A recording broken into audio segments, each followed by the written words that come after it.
Take over ang mga gwardiya ng Ginebra. Unstoppable si Stephen Holt. Unti-unti na din ngang nakukuha ni RJ Abarientos ang kanyang confidence sa laro. Tinambakan ang tumalo sa SMB. Sumakit ang ulo ni Coach Jong sa kanyang mga players. Barangay Ginebra kontra sa NLEX Road Warriors. Maganda nga itong simula this conference ng NLEX sa kanilang 3 wins at 1 loss. Tinalo nga nila ang SMB sa huli nilang game. Habang ang Ginebra naman nga ay second to the last standing sa Group B, kung saan meron silang standing na 1 win at 2 losses. First quarter ay palitan nga kaagad ng baskets ang both teams. Agresibo nga kaagad itong si Stephen Holt offensively, kung saan kumana agad ito ng 7 points sa mga early minutes. Halos lahat nga ng kanyang field goal ay nanggaling sa transition basket. Naging total team effort naman nga ang opensa ng NLEX. Halfway ay nagkaroon ng run ng Ginebra, kung saan take over si Scotty Thompson at Maverick Ahanmisi. Nakuha naman ni Brownlee ang unang 4 points sa laro sa 1 minute mark para bigyan ng double digit lead ang kanyang kupunan. Agad namang sinundan niya ng isang corner 3-point shot nang kapapasok lang ni si RJ Abarientos. 9-2 run para sa Jeans patapos ang quarter, kung saan magkakaroon ng 13-point lead ang Ginebra after ng opening frame, 36-23. Second quarter ay naging in control pa rin ang Ginebra sa mga early minutes. Hindi nga basta-basta makalapit itong NLEX dahil laging may sagot ang Ginebra sa kanilang mga baskets. Sayang tong alley-oop play ni Abarientos sa Japet and transition.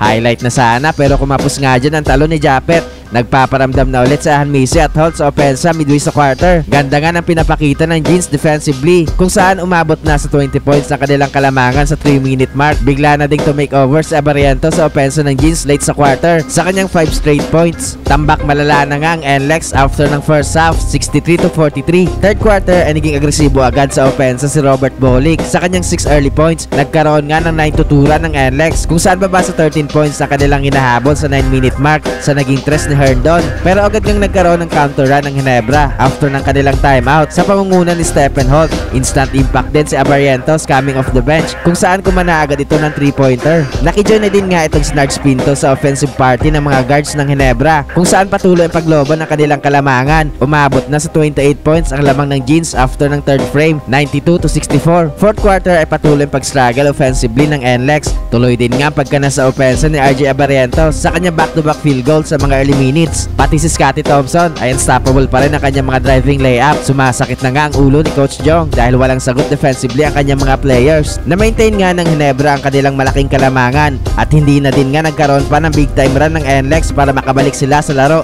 Kaya sa huli nga ipanalo ang Barangay Ginebra.